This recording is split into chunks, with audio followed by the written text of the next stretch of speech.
Owner of the Great Plume Restaurant in Omaha, Nebraska. Welcome to our kitchen. I'm here with Hay Needle, demonstrating classic Wusthof knives. The paring knife is great for a series of small tasks, everything from, say, slicing cherry tomatoes to slicing rounds of tomatoes. But it's great for like a lot of, say, like detail work if you would to decide to mince garlic. Kind of a neat way of doing it is you can slice off a little bit of the tip.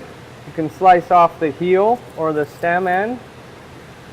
You can make a little incision that's not too deep down the center and peel the outer skin.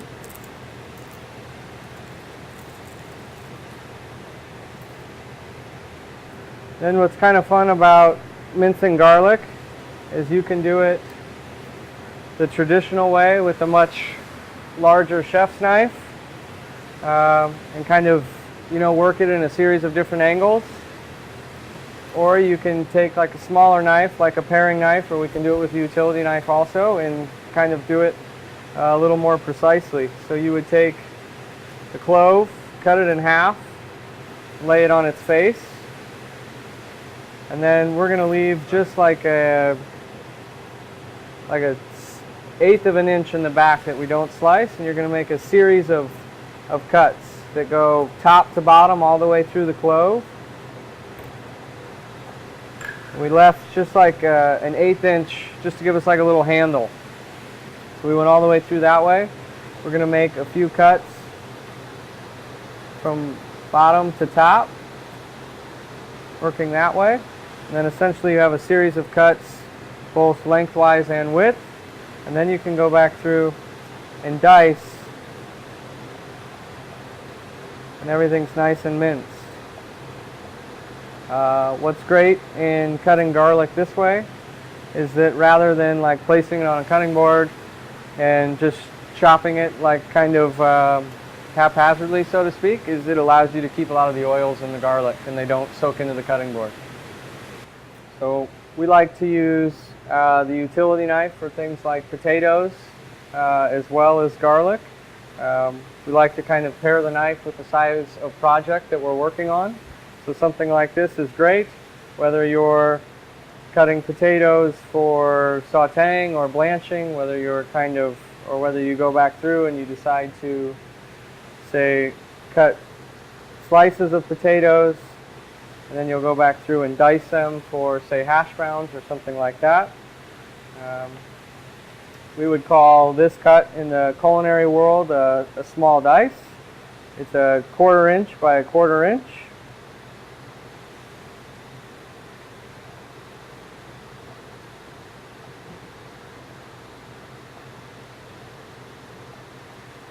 And then you're kind of left with, smaller square cubes.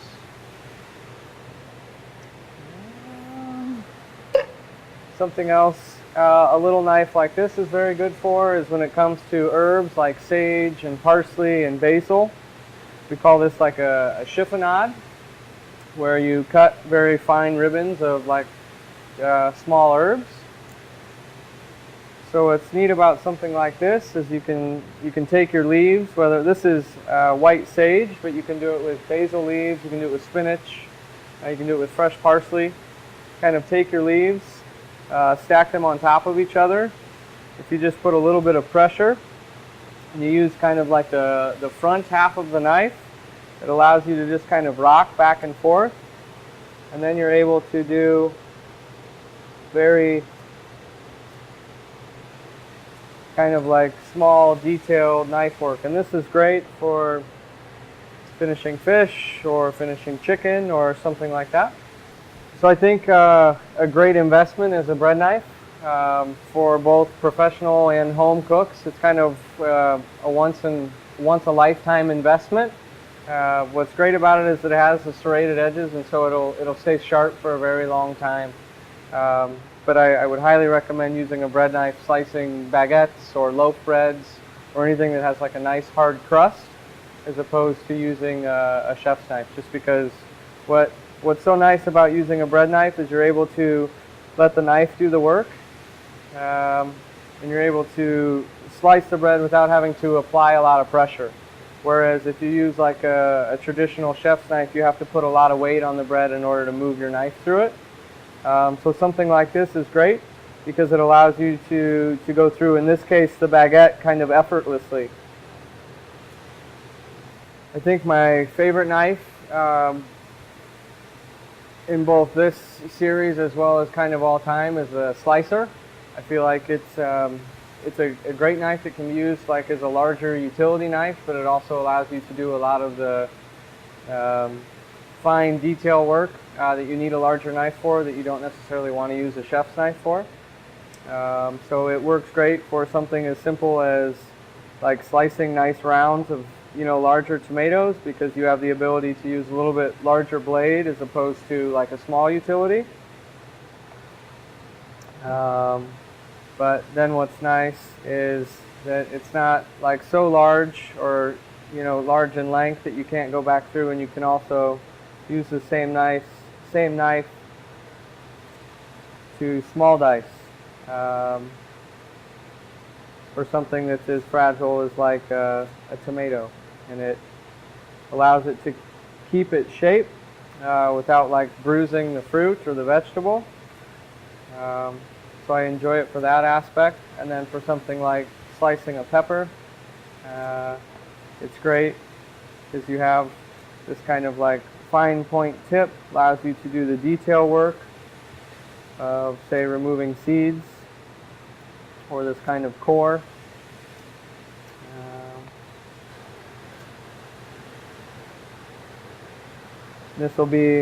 This piece here will be a little bit bitter, so we always remove it.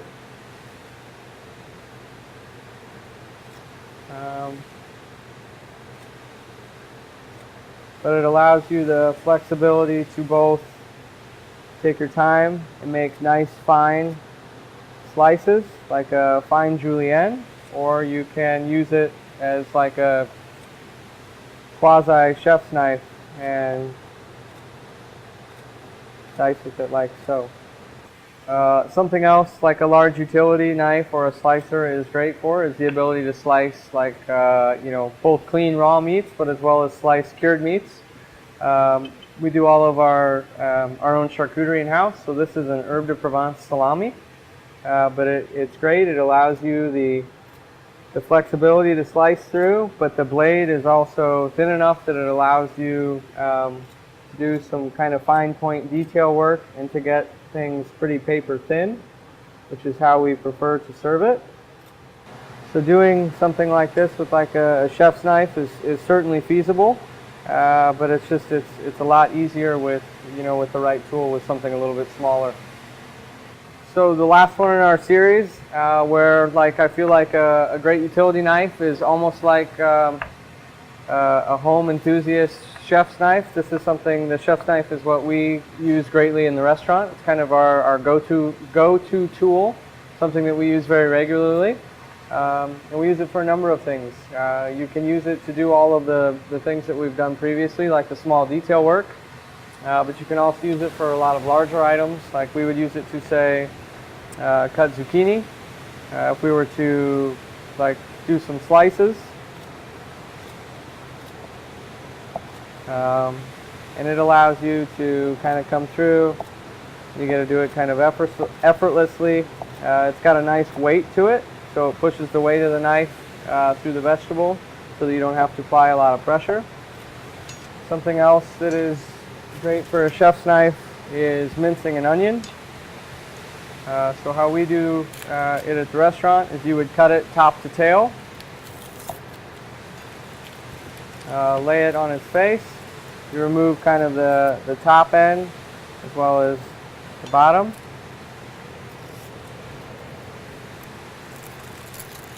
Peel, and then we'll cut this like you would cut garlic. So you'd make a series of cuts lengthwise, leaving like a 1/4 inch in back, giving yourself like a handle or something to hold on to. We're going to go all the way through the onion.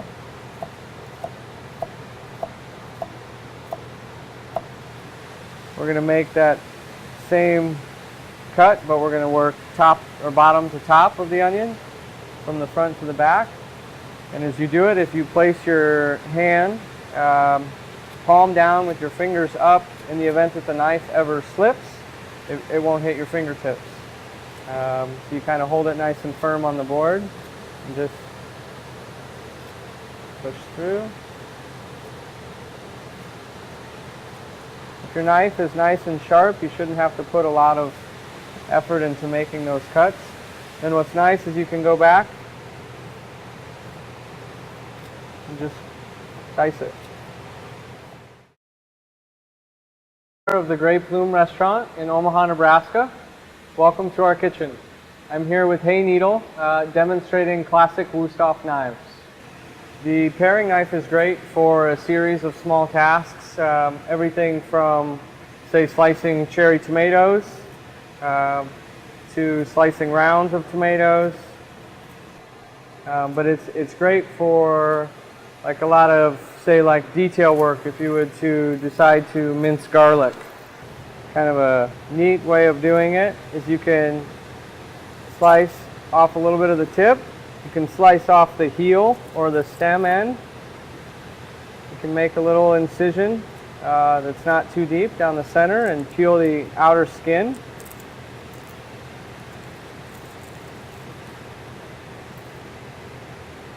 Then what's kind of fun about mincing garlic is you can do it the traditional way with a much larger chef's knife,